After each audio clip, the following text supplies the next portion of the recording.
everybody. I'm Jesse. And I'm Kenji.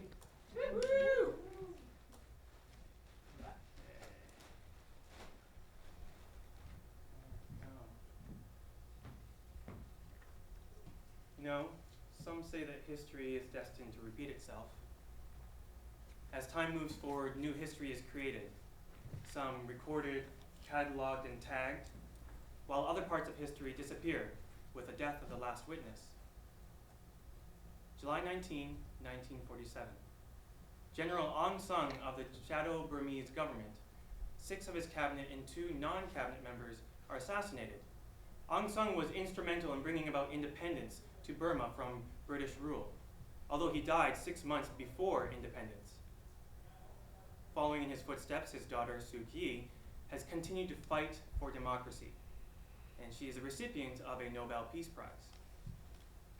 July 19th, 1553. Mary Tudor deposes Lady Jane Grey as Queen of England after only 9 days on the throne, after Mary's disinheritance from the line of succession is deemed illegal by the English Parliament. She becomes Mary the first of her name, the first Queen Regnant. Her reign and the subsequent one of her stepsister Elizabeth are deemed some of the most consequential in European history. July 19, 2004, Jesse Scott and Murray Rosner perform a collaborative piece at BLIM, which is a non-funded arts facility made by artists for artists. I think I got that right.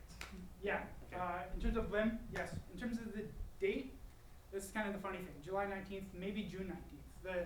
All I remember is that we had a flyer that just said J19 on it for whatever. So I know it wasn't January. Could have been June, could have been July. If I had to bet money, I would have actually said June, but I really can't remember. But yes, that was the first piece I ever did with Murray, who is now my wife.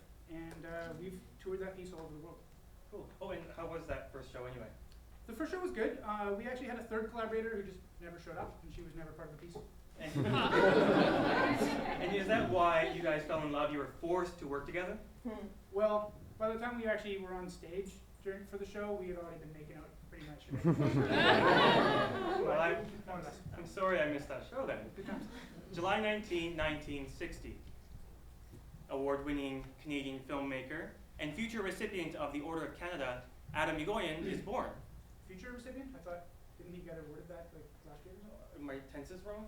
I mean, in 1960, he will at that point, in the future, get the Order of Canada. Okay, but then you should have said future filmmaker too, right? Actually, I heard that he emerged out of the vagina with a camera. Fair enough. Little known fact about Adam Egoyan, he actually had a one-line speaking role opposite Johnny Depp in the very first season of 21 Jump Street. July 19th, 64 AD. The Great Fire of Rome devastates the city. I first heard the story about how the Emperor Nero walked through the city of Rome playing his fiddle as the city burned, I think from a Jim Morrison poem. There's also this other story about how he was trying to marry the Lady in the Moon, and he would kill his attendants when they couldn't get her to come out of the moon to have dinner with him. It's all kind of terribly romantic for a gothy, depressed teenager. According to the article, that never happened. Apparently, he was on vacation in his palace in Dalmatia, and when he heard about the fire, he rushed home to Rome, housed all the homeless in his own palace, fed them out of his own expense. Not really the makings of a madman. And what's interesting with Wikipedia here, and the chart that we're going to show you, this actually represents 507 people who made edits to that page since it was created on August 8th, 2003. Most of these users have contributed 1, 2 edits. There's 21 users with 3 edits, 13 with 4, 7 at 5, 2 at 7, 3 at 9, and 1, the yellow one, was one user named Hoshi Doshi. That came out wrong, I'm sorry. The yellow pie chart, I mean, but he had 16 edits. He's the person who was edited the most. Most of these edits are inconsequential. They're plus minus 100 characters. They're mainly grammatical, fixing, punctuation errors, citations, hyperlinks, etc., etc. Of course, some of those hyperlinks are anonymous IP addresses. They're bots. And they basically just insert spam comments into the article telling you how the Great Fire of Rome can improve your sex life. But, of course, these are caught by Wikipedia staff really quickly and deleted. So just so I'm clear, the lines above mean that the characters were added, yeah. And then below is removed. That's right. Okay. And you can see that when they spike, that they come in pairs. So if somebody vandalizes the entire page and deletes it, everything, blanks it in Wikipedia terms, That's quickly caught by Wikipedia staff and added right back, reverted to its previous state. The largest edit ever was of May 16th on this year. That one right there. Where some user basically blanked the entire page and edited it to only say, So basically, Nero was an idiot and burned down Rome and blamed the Christians. The end. That's all you need to know. so that was 7181.114.59, reputed author, on May 16th of this year. Negative 12,432 characters. If history is confirmed and acknowledged democratically, then can it be manipulated? When does the experience of the collective trump the experience of the individual? How many grammar and spell checks does one take before history becomes fact? You know, a few months ago, my cousin came to visit me from Japan. My cousin has this little daughter, a 6-year-old daughter named Maeda. And can I just stop and just say that she is adorable? That's right, actually. He showed me a video of her last week. She's adorable. Thank you. And Maeda actually goes to this English language school. She goes to this English language school in Japan. And if you ever happen to be on Robson Street and shopping and you see this 6-year-old girl translating English to Japanese to a Japanese woman, then that's probably my cousin visiting town. Anyways, when Maeda was here, she went up over to my bookshelf at home and she found a book about Canada. She found it interesting and she really liked it, so she decided to take it back with her so that she can learn about it. About a month later, my cousin calls me up and tells me that Maeda is very upset with me because I provided her with inaccurate information. You see, the book clearly outlined that Canada has 10 provinces and 2 territories. And Maeda was upset because I didn't tell her that in 1999, Nunavut, Canada's 3rd territory, was established. And which also meant that my book, which she was learning from, was basically outdated by at least 13 years. Kenji, what's your favorite color? Green. What's your favorite food? Sushi. Good choice.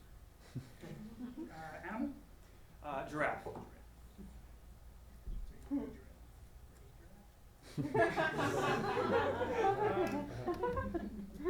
What is your porn star name? There's a formula or something, right? Yeah, right. So it's your the name of the first street you grew up on, and then the name of your first pet, and the name of the first street you grew up on. Okay, so the street was McFedrin, and it was a bird, and her name was Chi-Chi. So Chi-Chi McFedrin. Can I ask a question of the audience? How many people think that Kenji's porn star name fits? Please raise your hands.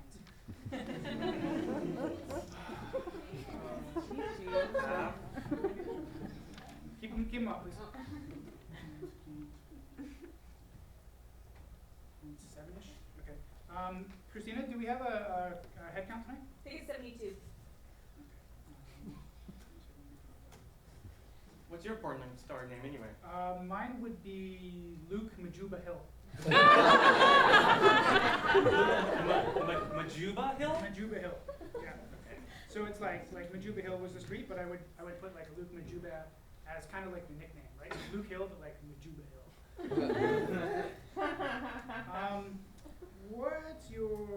What's your background? Are Asians the only ones that get weird with this question? Well, I was born and raised here, and I'm Canadian. Okay, I'm sorry. Your ancestry. You mentioned something about Japan.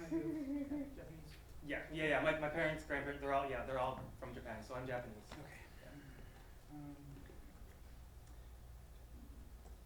Okay. Can you verify your porn star name for me? Well, I mean, I told you, so there you go. Yeah, you can't be a source in an article like so. Oh, sorry, what's your name? 80. 80? Yeah. 80. Can you verify that I said my porn star name is Chi-Chi McFedrin? Your porn star name is Chi-Chi McFedrin. Thank you. 80 has confirmed. Is 80 a doctor or a lawyer or a... 80, are you a doctor, lawyer, or notary public? No. No, she's not. Oh, sorry. Sorry. Okay, what about your favorite color? Besides the fact that I told you? Yeah. No. Can you verify that your favorite food is sushi? Well, I'm Japanese. I don't think that's gonna fly. I'm assuming you can't do anything about giraffe either. Nope, same thing. Okay. Well, this is a bit of a problem. So a BLP, a biography of a living person, really even any article at all, it has to be cited. There has to be a verifiability of the information. So it has to fit journalistic standards, I guess, is really what I'm saying. If it doesn't, it's going to be deleted, likely within a matter of seconds. So personal stories, anecdotes, oral histories, things that you just know but you can't prove, they don't really have a place. They don't fit in this ecosystem of knowledge. But I don't understand. How can you strip away emotion, stories, and anecdotes when history is not purely scientific? I don't know. Some say that when you die, that's where it all ends. Are memories that are undocumented or forgotten insignificant? What about those things that are documented, but they're deleted or they're lost? As easy it was for us to lie to you about Adam Ngoyan's history on 21 Jump Street, isn't it just as easy for me to lie about, write a blog lie and use that as my citation? That would work as a stopgap measure for a certain period of time, yes, but eventually that will be found out and the page will be deleted nonetheless. How many people does it take to screw in a light bulb? If you hadn't seen me screw in this light bulb, but I told you I did, would you believe me? If you hadn't seen me screw in this light bulb, but the person next to you did, would you believe them? How many witnesses do you need? Or do you just need it in writing? And notarized?